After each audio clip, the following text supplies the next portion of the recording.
got some serious thrashers from back in the day in '84. We'll get them up here to show you how to do it. Take a few lessons from the masters, the old motherfuckers. Man, it's mayhem. It's controlled mayhem. You got to put earplugs in. That's what I suggest you to do. As far as we were concerned, we were going to do it ourselves and outside of the regular system.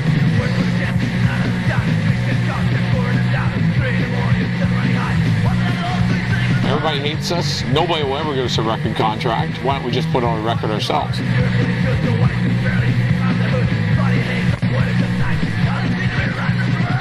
I wasn't here long enough. Apparently the skinheads were a problem back in the day, as they call it.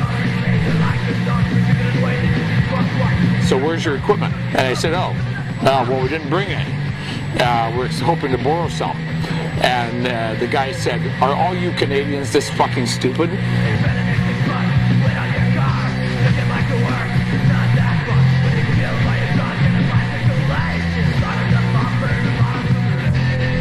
I am Joe Shithead Keithley from DOA. That's me. And I consent to be in your video. I first heard about hardcore in a magazine in San Francisco, and the writer was talking about kind of this West Coast punk rock, like non-compromising. And then we saw The Damned on TV, and that was a revelation. The fans were like wrecking the place they were playing in, the venue. And I thought, wow, that's a lot of fun. I'd like to be in a band where people did that, right? My name's Ron. That's a Celtic Shield. Probably in late 78, 79, I met a bunch of kids from a band called Scum. From then on, that was pretty much my life for the next 5, 6, 7 years. Beer-fueled, urban angst. I don't think it could happen now. I don't think it could have happened 10 years earlier. I think it was the time and it was the place, and it happened. The hardcore virus just spread across the country, I guess. Like in a zombie movie, you know? Everybody starts biting each other. I'm Robo, one of 2 guitarists in Genetic Control.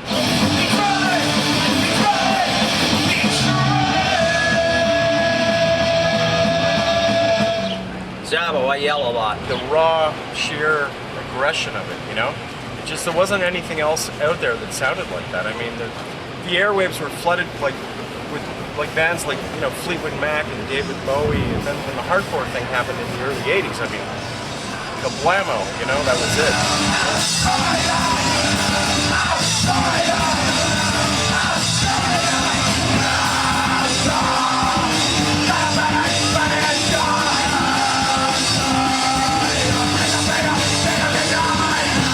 To me, the original definition of like hardcore punk was, you know, non-compromising, think for yourself. And our manager came up with an idea. He says, hey, why don't we call the album Hardcore 81? You might say DOA are the progenitors of hardcore. Hardcore was not just the music, it was the lifestyle. We all had no jobs, 99% of us were living on welfare, and tired and pissed off with the system. And I think a lot of us just at the time felt like we had something to say, and we actually got up and said it.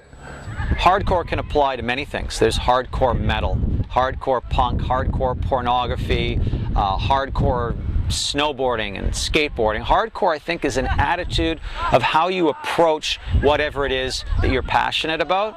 A lot of those early bands that created that sound didn't want to just be called punk because they were something different. My name is Allison. Many years ago, I was a punk rocker, and I still believe I am now.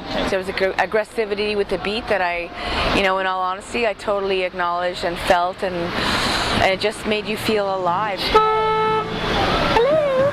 This is my fans over there.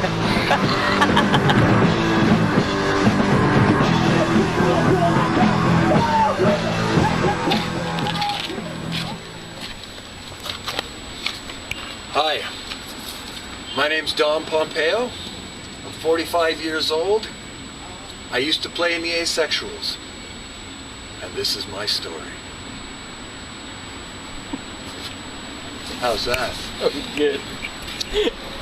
I was used to going to heavy metal shows, and I went to a punk rock show, and yeah, the audience participation was really fun, and the way the band talked to the audience made me as an audience member feel like I was part of the show. Hey, here's a piece of hash.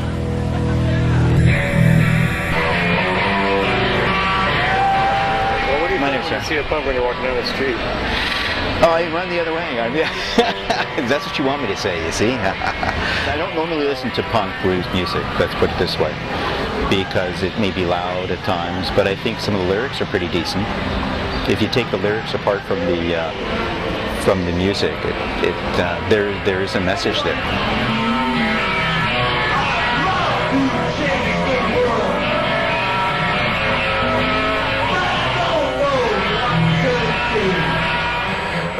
How can I frame this, man? I'm just going. The lyrics were crucial, and they had to make sense, and they had to kind of like shine a light into the dark places and expose the negative aspects.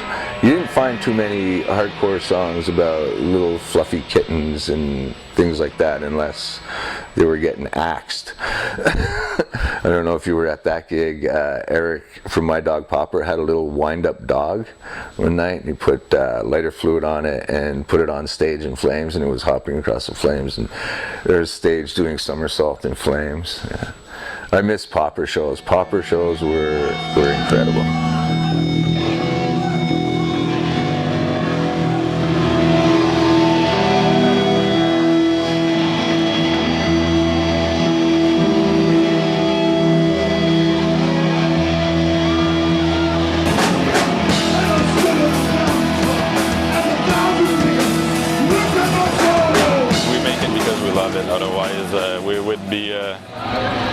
Begging on the street right now. If you try to do it just to pick up girls or to try to get a shitload of money, good luck.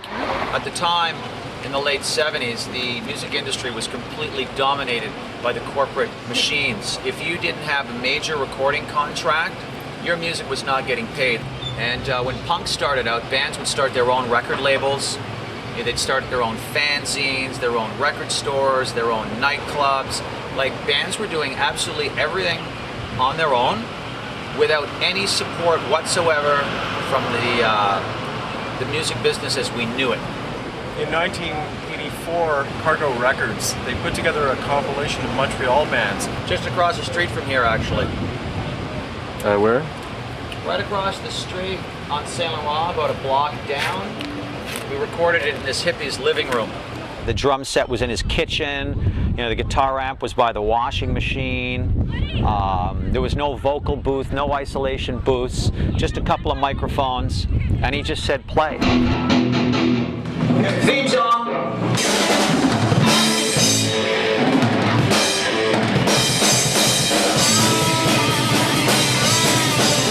Musically, the first thing I did in Montreal was I was the manager of Scum.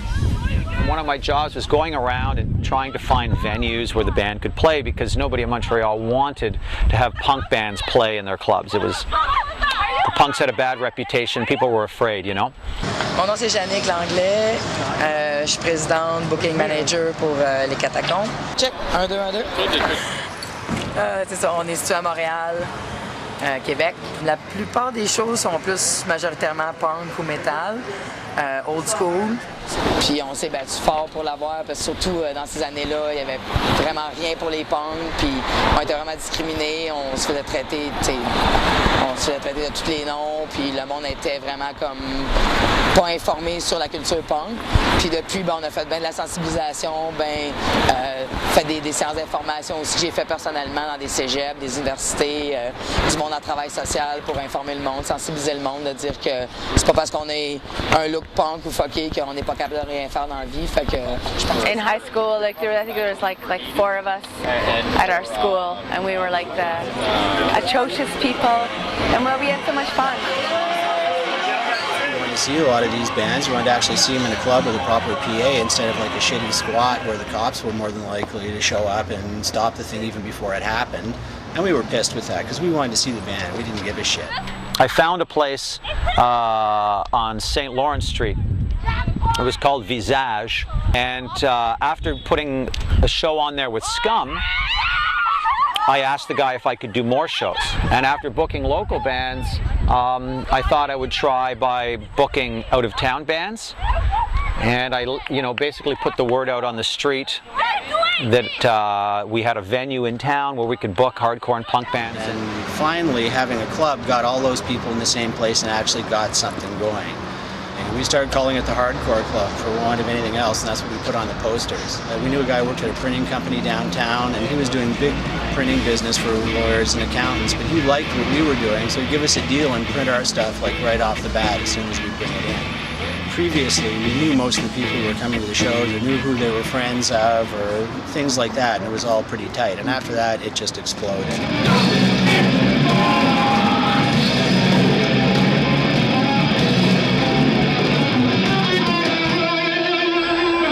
Hardcore Monday nights at the Cargo, that was some of the best times ever. We had people who were outside of the scene, casual passerbys would hear the noise from the Cargo and trying to figure out what was going on. Would come up, and some of them would get hooked and some of them would walk away. Zabo said it's no problem, come down, so we went down, and Jerry and I were like one of the first guys with long hair to go to some of these shows, and really liked it. We liked the energy and everything. Some of the skinheads weren't too happy because we had such long hair, but other than that, great scene, great guys, great girls, no problem at all. I moved to Montreal. I lived in Toronto and it was really boring for the scene there. Not many shows. There's shows, people don't come out as much, but it's always something going on here. Smaller bands. It's cool. Yeah, there was a good scene in Montreal. I think the first time we went there, Zabo put the show on and it was with Scum.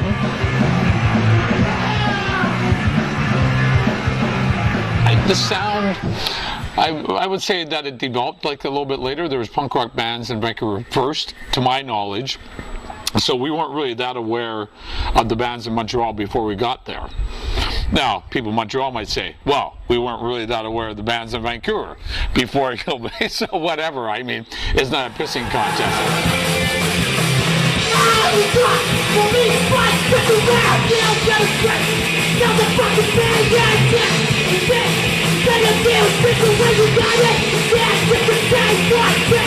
Oh yes, I lived in the BBC, ate in the BBC. BBC means the Blurry Beach Club, and that's pretty much was the epicenter of the hardcore scene for quite a while.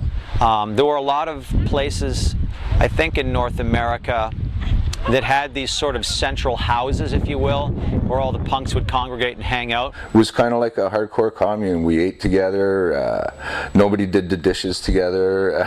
It was your typical scene. The only thing in the fridge was beer, if there was any beer in the fridge. Usually it was just empty because everybody was hiding their beer throughout the house. We had a PA in the house, we had guitar and bass rigs and instruments and all this kind of stuff, and one night we came back after something and we're like, well, fuck it, let's start playing. It's 4 o'clock in the morning, who cares? Nobody cares anyway, so let's just start jamming. And that's kind of how this band started, My Dog Popper. It was a real party atmosphere, kind of where the bands could cut their teeth playing in front of an audience before they actually got on stage. We met Dave Javix at one of the shows and really got along with him, and Dave was cool because he knew we were trying to start a band, but he said, just for the hell of it, let's start a band, either, let's call it the Mental Pukes, the Retarded Assholes, or Dead Brain Cells. DBC, when DBC was getting together, Dave Javix was the original singer with Phil and Ed, and then that didn't work out, and I started a band with Dave Javix, and that didn't work out. What was that band called? Moron Majority. And that was as close to, I guess, the punk rock experience as I got. Yeah, unfortunately, Javix passed away a couple of weeks ago. Yeah, that was a great loss to the punk community. I don't know. I knew Dave very, very well. but I think that's part of life. Some people I hadn't talked to for a long time, but that news brought some people together, you know. Did you get a shot of the Biff Deck? Did you get a shot of the Biff Deck? That's the place where it all went down. We'd been on the road for about 2 months or so, and we'd started to get kind of, homesick and miss our girlfriends and stuff. So we blew off the last few shows with the intention of coming back home and being heroes. And so we drove all the way back up to Montreal and went to the Biff Tech. And people said things like, "Oh, did you go somewhere?" And that's when we realized we should have stayed on the road. But that's a typical, that's usually what happens. That's life. I bumped back and forth from Montreal and Toronto. And Montreal had a much better scene going. Toronto was very closed, and I mean, they had the big bands coming by, but not Montreal. There just seemed to be kind of a camaraderie with, different scenes that wanted to support one another. Tried to be a very positive scene. That was, the intention that we ran our own shows, we policed our own shows, we put money aside in case something got broken so we could pay the club owners right away. Funny story about Zab from Gen Con and the DK show in Toronto. Trying to get on stage all night. He finally gets on stage and comes flying off the stage, and there's nobody, and he hit the concrete floor. We were outside afterwards, and Zab's like, "Oh man, my arm's broken." Lutef walked up to a picket fence, kicked a couple of pickets, broke him in half, put them on Mike's arm, taped them all up, and said, "Okay, now you've got to split and stop whining." Thrashing for us was, I guess, what people would call moshing right now. Unbounded exuberation. Just call it the pit, the thrash pit.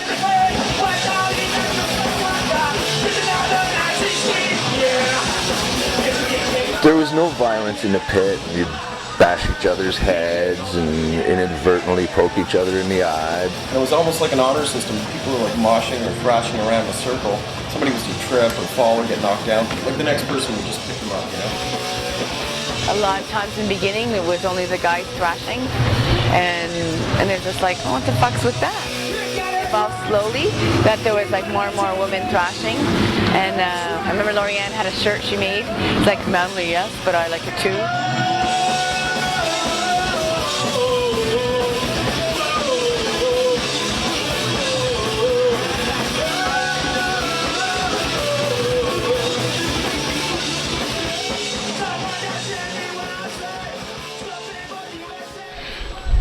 The first time I ever saw punk rock and heavy metal together was at a Motorhead show at the Spectrum.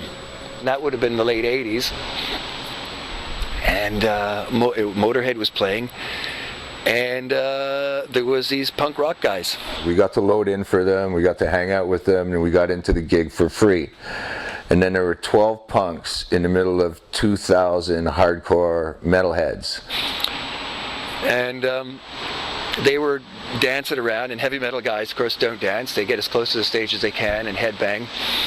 And they were getting pretty pissed off by these punk rock guys that were dancing around, and then a fight was about to break out. And Lemmy points at us from the stage and he goes, "See those guys? They're not afraid of you. They know you hate them, but they're here to see us." It was, we're all standing there going like, "Okay, thanks a lot, buddy." To me, that was Lemmy speaking as an ambassador of peace. Yo. Yep. I sang for a band called the Mindless Idiots with a Z. That's pretty punk rock when you intentionally spell something wrong.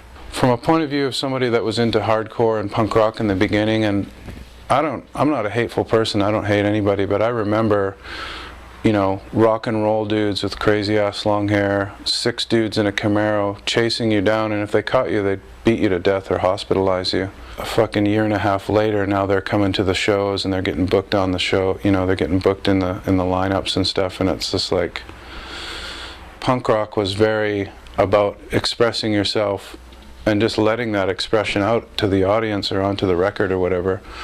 The speed metal things seemed like they were just trying too hard, you know.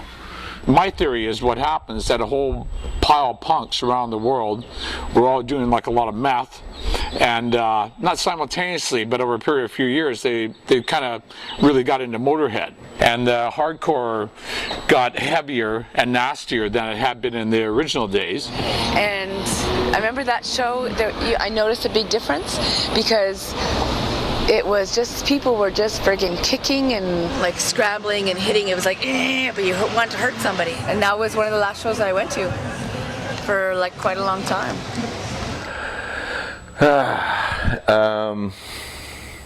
I got out of Montreal. Honestly, I developed a really serious drug habit, and I had to get the hell out of town. My life changed so much after I got on heroin.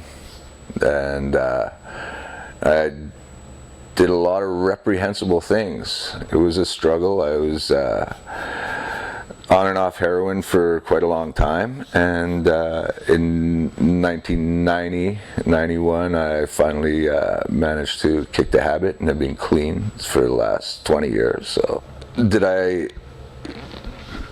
go that way because I was exposed to it in that scene, or would have I gone that way anyway? I don't know. It was like every scene. You had, you know, everything from people who just drank to people who drank and did speed. People sniffed glue. They, you know, it was a much poorer environment. Punks didn't have a lot of money. Poverty breeds revolution and crime. Where we started out as revolutionaries, you know, we went to do this big gig, and there was a protest downtown, and I actually had the plug pulled on the band because the CSIS and RCMP in the audience were told the organizers that they were going to shut them down because I was inciting to riot. But I just, you know, I was just telling people just to go down to where Reagan and Mulrooney were and let them know how dissatisfied they were with what was going on. We weren't really mature enough to understand how to work democratically and how to respect each other, so it became very difficult towards the end to be in the band. We ended the band just so that we didn't really have to spend any time together, which is probably a major reason for most bands breaking up. They get tired of having to be with people, and they can't tolerate the other person, so they just call it quits. I made mistakes during the song, and so did you. So what? You're betting on me, I'm going to respond. Every action causes a reaction. This is becoming very annoying now. You can stop and it'd be great. I quit the band when I found out that my girlfriend was pregnant. We were going to have a kid. And so now I have a daughter who's 16, so that's how long ago I quit the band. As I get older, you know, it gets tougher to live like that. I think it's a mind frame that you have that you don't necessarily grow out of. You just grow your hair and wear nicer clothes. You pay your bills rather than panhandle for them. You know, you throw up, you go home instead of passing out on the floor.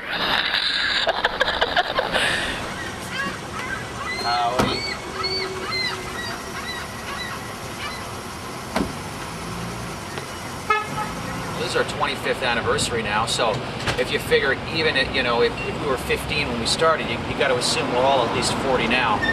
And you know, when you get older, you start to appreciate, you know, different things in life, like this reunion. We do this for fun. It's 5 to 9. I cannot get enough water in my body to quench the thirst. I know. It's our punishment. Those who drink must be punished the next day. If you have the balls to continue after that, you deserve your own fate. Because I'm taller. I know. I'll lift it here. Hold on. She's going to do her best to try to hook us up as much as she can, right? But to a point. Okay. Oh, so what time does your sound guy get here? I didn't know why. This is the fun part of playing in a band. Hey Rob, I went to the paper. Did you? Oh, I found a spot.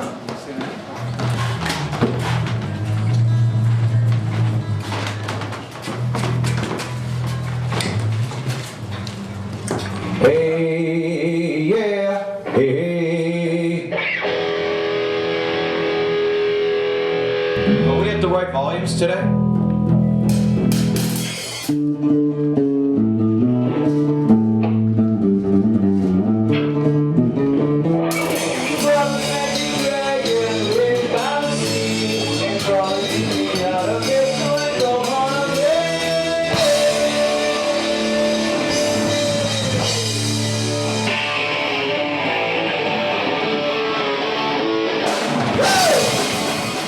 Probably the thing that I enjoy the most out of all the years of being in punk rock is just being able to return to the stage and just play for the love of the songs.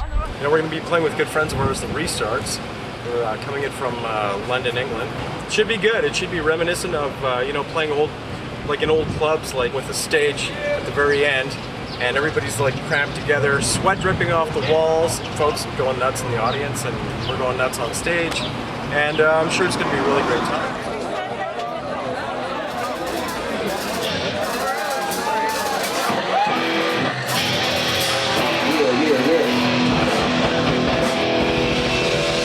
All right, folks, do not be afraid. Do not be afraid. Come closer. There is no danger in the mosh pit. But before we get started, since this is our silver anniversary, our 25th motherfucking anniversary, thank you very much for being here. This is like our personal party, and you are our personal guests. We'll be getting up close, personal, and very fucking drunk.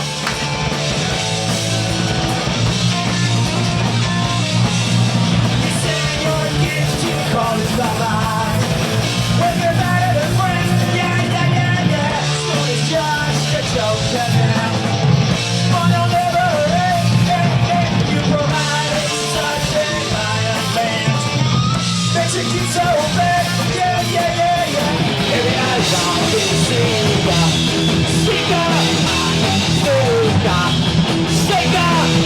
and Sika.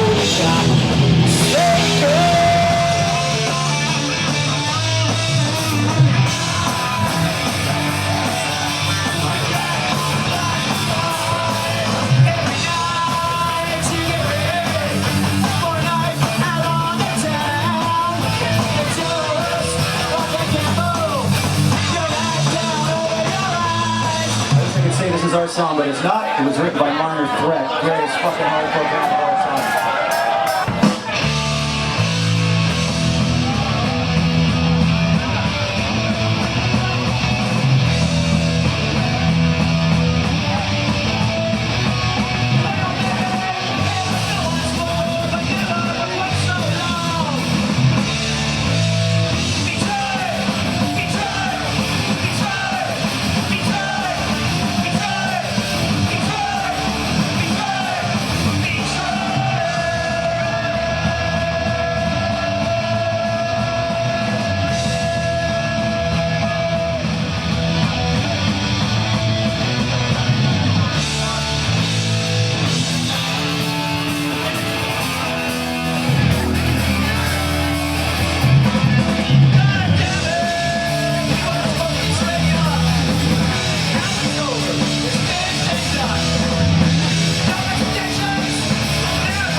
Montreal is a big center for that. There's still that kind of music is going on. And I mean, You'll see kids here tonight that look like they stepped right out of 1984. And I love that. When I'm driving around in town, when I see kids like that, it's like, all right, it's not just still going on, but it's going on in a way that I had no idea was going to happen.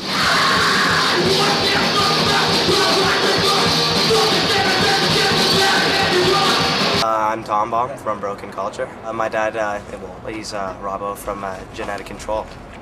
We are a ska punk kind of grindcore band.